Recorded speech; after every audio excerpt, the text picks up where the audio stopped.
বার্ধক্য ভাতায় যে সমস্ত মানুষের নাম নথিভুক্ত আছে এবং বার্ধক্য ভাতার অনুদান পায় সে সমস্ত মানুষদের জন্য আজকের ভিডিওটা অত্যন্ত গুরুত্বপূর্ণ। ভিডিওটা অবশ্যই ভালোভাবে দেখার চেষ্টা করবে। এই ভিডিওর মাধ্যমে আমরা জানিয়ে দেবো পরবর্তী আপডেট কি আসতে চলেছে এবং পরবর্তী বার্ধক্য ভাতার জন্য সকলকে কি করতে হবে। বার্ধক্য ভাতার জন্য ডিবিটি লিঙ্ক তোমাদের সকলকে করে রাখতে হবে, কিন্তু সকলকে জানিয়ে রাখি যে অ্যাকাউন্টটা বার্ধক্য ভাতায় দেওয়া আছে সেই অ্যাকাউন্টটাই যে ডিবিটি লিঙ্ক করাতে হবে তার কোনো মানে নেই। যে কোনো একটা অ্যাকাউন্ট বার্ধক্য ভাতার জন্য ডিবিটি লিঙ্ক করিয়ে রাখলেই কিন্তু তোমরা সেই অ্যাকাউন্টে ট্রান্সফার পাবে, অর্থাৎ অ্যামাউন্ট তোমাদের সেই অ্যাকাউন্টে ট্রান্সফার করা হবে। যে অ্যামাউন্টটা তোমাদের অনুদান হিসেবে পাওয়া যায় সেই অ্যামাউন্টটা তোমাদের সেই অ্যাকাউন্টে ট্রান্সফার করা হবে।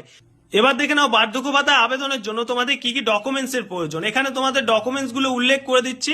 এখানে তোমাদের প্রথমে Aadhaar card, ration card, voter card, disability certificate, যদি হ্যান্ডিক্যাপ সার্টিফিকেট কারোর থেকে থাকে। এখানে ইনকাম সার্টিফিকেট চাওয়া হয়েছে।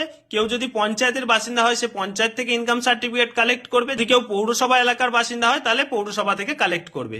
নেক্সট হাজবেন্ডের ডেথ সার্টিফিকেট, যদি মহিলা আবেদন করে তাহলে অবশ্যই তাদের হাজবেন্ডের ডেথ সার্টিফিকেট সাবমিট করবে।